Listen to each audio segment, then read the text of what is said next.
Les ministres des Affaires étrangères des pays membres de l'OTAN se réunissent jeudi pour un sommet de 2 jours à Bruxelles, où les yeux semblent être tournés vers le chef de la diplomatie américaine.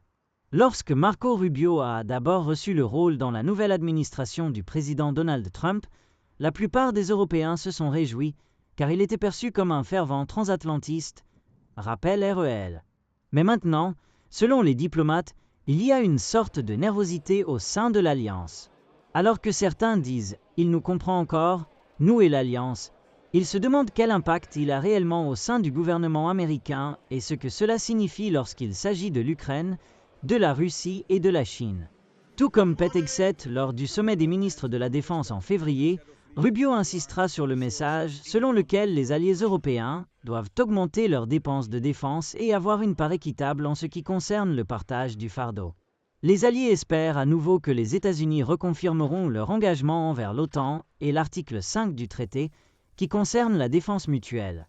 Étant donné que les seules autres réunions de l'OTAN avant le sommet de juin sont des réunions informelles des ministres des Affaires étrangères qui se tiendront en Turquie à la mi-mai et des ministres de la Défense début juin, la réunion de cette semaine sert, à bien des égards, de répétition générale pour le sommet de la Haye qui se tiendra du 24 au 26 juin.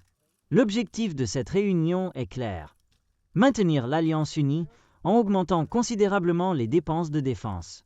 Le secrétaire général de l'OTAN, Mark Rutte, demande à chaque allié de s'engager à dépenser au moins 3,7% du produit intérieur brut pour la défense dès que possible et d'avoir des rapports réguliers sur les progrès, dans l'espoir que cela apaisera le président américain Donald Trump.